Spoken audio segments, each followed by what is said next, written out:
Hi everyone. Hi everyone and welcome back. My name is Chase Keibler and I am the managing attorney and founder here at the Keibler Law Group. I am here today to talk a little bit about some frequently asked questions when people are involved in car accidents. Now, I'll preface this video. If you are currently in a car after having been in a car accident, please stop watching the video and contact local authorities and seek medical treatment if you need to. If you are not currently in an accident or in a car, you can go ahead and keep watching. But so the first question we often get is what do you do after a car accident? And what we advise clients is first contact authorities, get a written report from the police about what happened. So you want to contact 911. You want to pull over to the side of the road, make sure you're cleared from any zone of danger, and then get authorities there as soon as possible. Now, the second thing you're going to want to do is seek medical treatment. These are medical treatment for your injuries, for any passengers' injuries, as well as for injuries for anybody else in other cars. We want to make sure everybody is okay or going to be okay and that they get the proper medical treatment that they deserve. We want to get you back on your feet and at 100% as quickly as possible, and the best way to do that is to get medical treatment. Next, if you're able to, go ahead and exchange your insurance information with the other driver. Do not talk about who is at fault. Do not say you are sorry. Just go ahead and get the information on their policy and on their driver's license. Next, we advise clients to go ahead and start collecting evidence. Take pictures of your car, take pictures of their car, take pictures of the road condition, kind of take pictures of where you are just in general. It helps us a lot and our investigators a lot whenever they go to the scene to kind of have pictures and get a feel of where the accident took place. And also see if there are any witnesses. If there are witnesses, go ahead and try to get their name and information. Again, if you don't do this, that's totally fine and okay. You may still have a claim and we can still help you. Next, we advise our clients to keep a daily journal and kind of jot down and memorize your thoughts and feelings of your possible injuries or any sort of trauma you may feel as a result of the car accident. Sometimes these cases last months or even years, and it's really hard to kind of get yourself back in the mind space of where you were at the time of the accident and what kind of occurred at the accident and shortly thereafter. So we recommend you keeping a journal. This can come in many forms. It can come in a handwritten traditional journal. It can come into voice memos on your phone. We just ask that you don't keep a journal on social media for the whole world to see. And last, we recommend contacting an experienced car accident attorney in the state that you had an accident in. We here at Keibler Law Group, we represent clients who are suffered catastrophic injuries, including those involved in car accidents. Please feel free to reach out to us and we're happy to help. Now, another frequently asked question is, should I settle with the insurance company? Typically, insurance companies are going to lowball you to get and try to convince you to take a low settlement offer.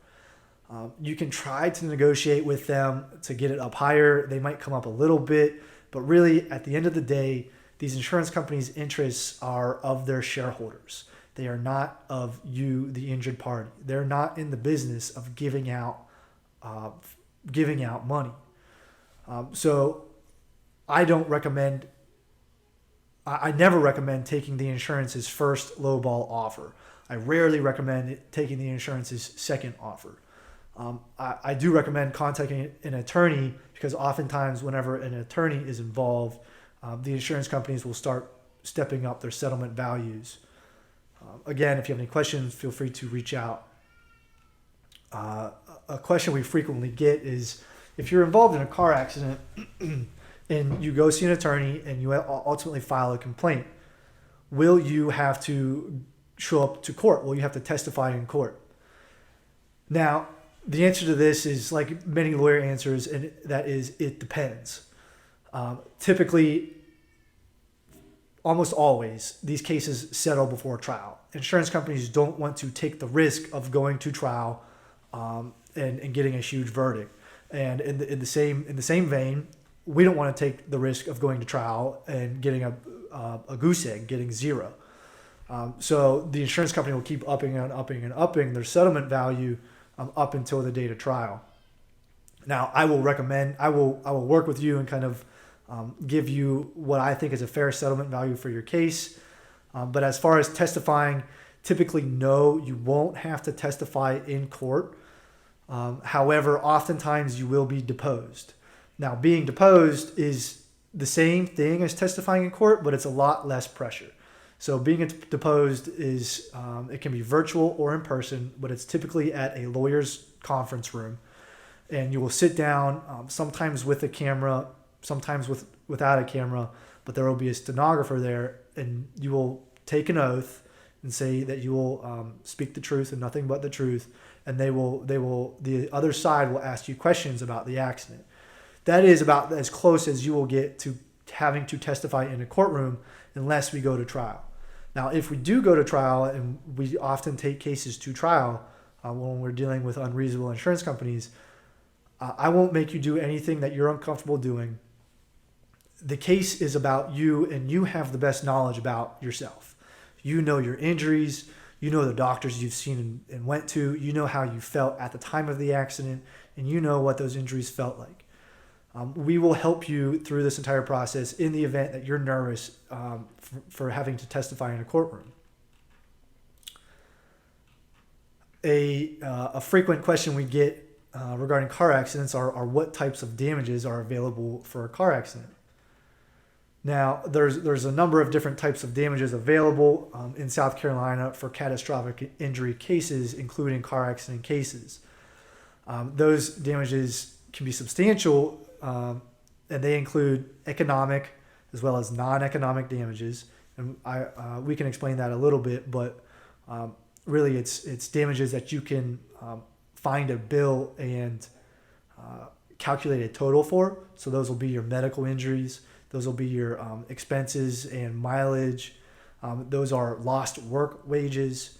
And then your non-economic damages are more of your harder to, your less tangible damages, right? Like your pain and suffering and your loss of consortium claims.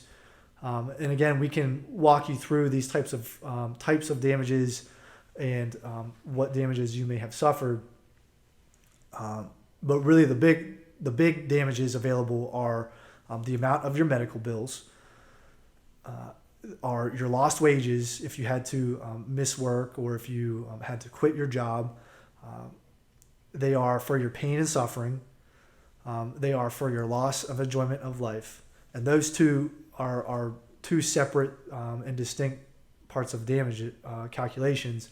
And they're also for lost future wages.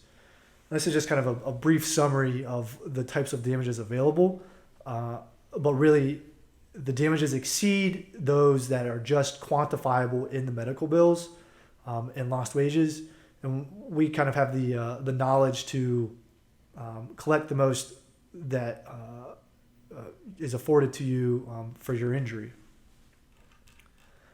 And that kind of gets to probably the most frequently asked question in regards to car accidents, and that is, how much is my case worth? Again, it's a case-by-case situation, and I have to give the lawyer answer that it depends. Now, it depends on all the damages that we talked about before, the amount of your medical bills, the amount of your lost wages and future income, and the type of severity of the accident and your pain and suffering. But what it also depends on, and it largely depends on, is the defendant's ability to pay.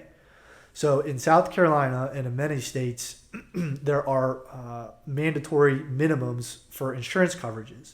So drivers are required to carry at least $25,000 in insurance for a single vehicle collision.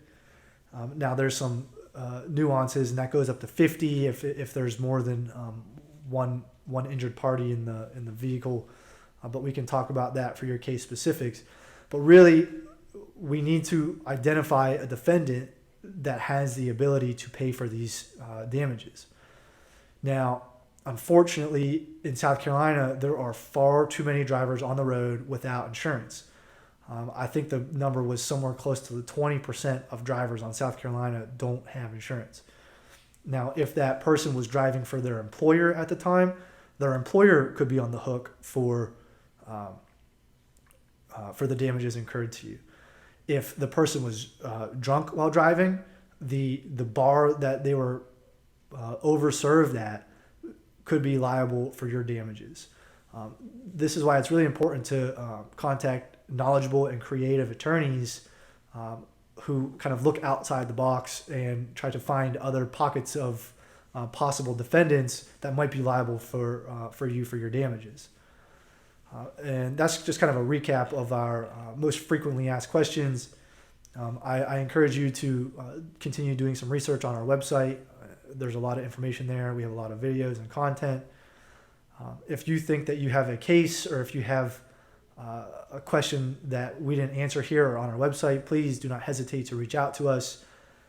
As you can see on our website, there's multiple ways to get in touch. You can fill out a general intake form. You can fill out just a kind of a standard intake inquiry form, or don't hesitate to send me an email on my personal email address, which is chase@keiblerlawgroup.com. I appreciate you taking the time to watch this video. And again, if you have any questions, please feel free to contact me. Thank you.